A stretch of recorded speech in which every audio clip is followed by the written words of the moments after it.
All right, today we're going to finish the World of Wonder Mountains.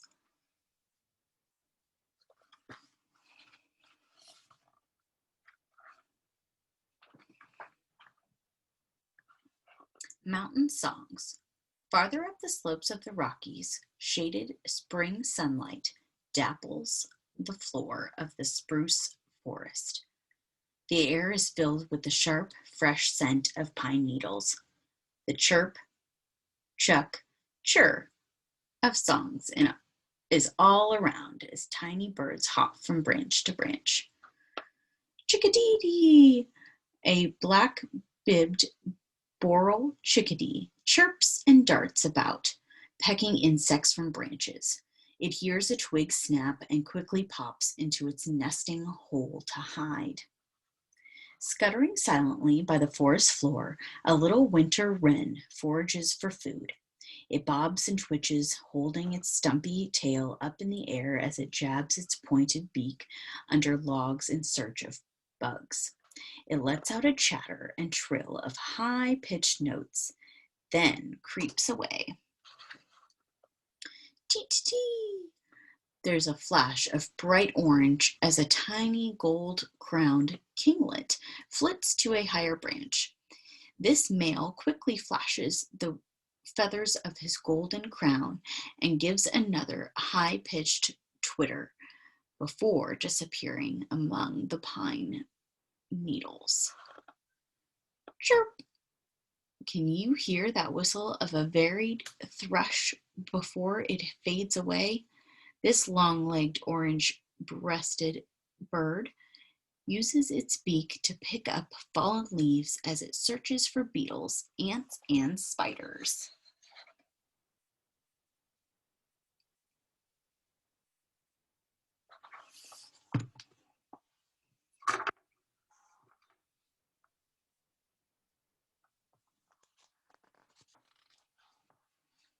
A glacial lake. The sun is rising behind the jagged heights of the Canadian Rockies. As the sky lightens and shifts from orange to blue, a bright turquoise lake seems to glow. Surrounded by forests and snow-capped peaks, this is Moraine Lake. It was formed by a huge glacier gouging out the rock and leaving the beautiful lake behind.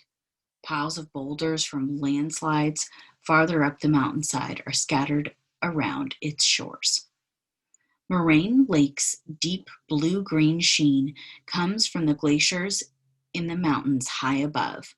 When the ice of these glaciers melts, the water that flows downhill carries fine pieces of rock and soil, called rock flour. The morning sunlight reflects off these particles in the lake water and gives it a beautiful blue hue.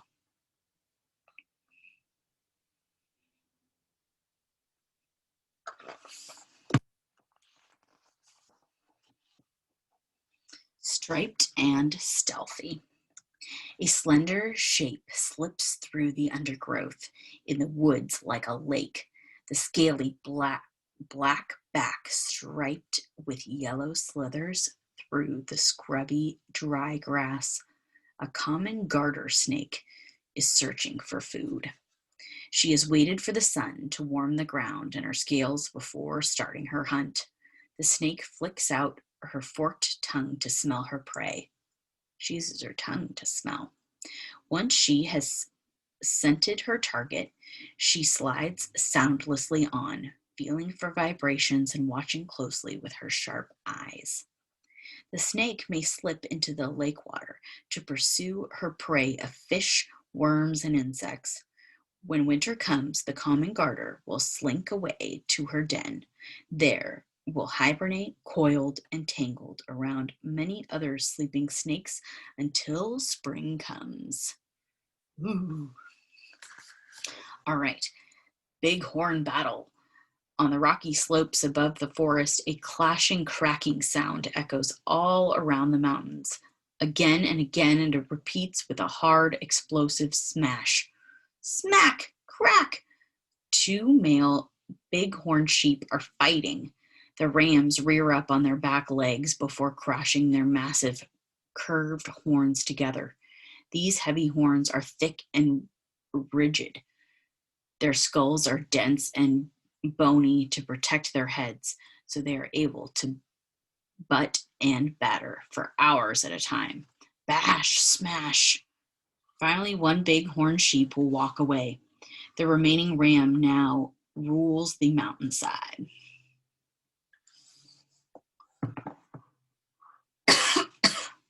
Excuse me. An immense ice field. It is now winter in the Rockies. The frozen landscape is covered in snow. High up among the mountain peaks is an immense ice field, the biggest in the Canadian Rocky Mountains. This is the Columbia ice field. The vast sheet of ice is a colossal area of connected glaciers. It's all that remains of the deep, dense ice that covered the entire landscape here thousands of years ago. These glaciers are slowly slipping their way down the snowy slopes. Heavy snow has always fallen here in winter, packing and piling up into new ice on the glaciers, replacing the ice that melts into water during summer. What will happen as winters become warmer and less snow falls? How long will the glaciers inch their way down the mountainside?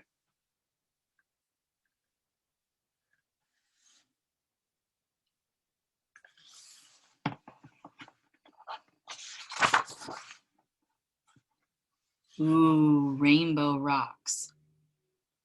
In northwest China, mountains, unlike any others, rise up in a rainbow of colors. Stripes of orange, gold, blue, and red ripple over the mountainsides. These are the Rainbow Mountains. The rock of the Rainbow Mountains began to form before the Himalayas rose up above Asia.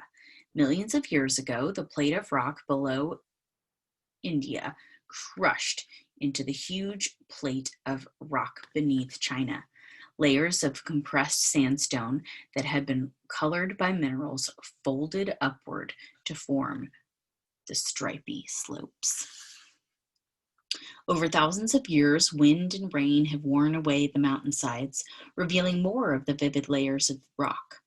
Rusty red sandstone, full of iron, lies alongside rock, stained black by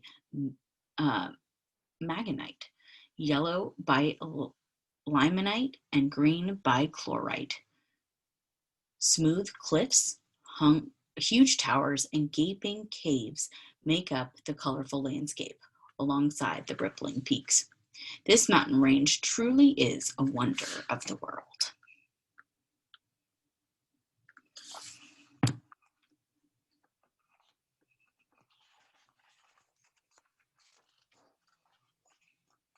All right, here's our last page.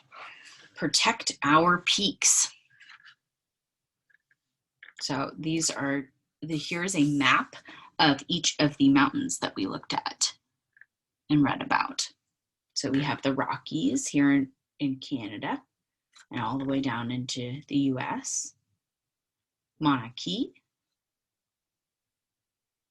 This is the one I forget how to pronounce. The Andes here in South America. We have the Alps, the Himalayas, Mount Everest, Rainbow Mountains, and Mount Fuji. So it says, Dear reader, I grew up in a place without any hills, let alone mountains. I was amazed when I saw my first mountain in Wales.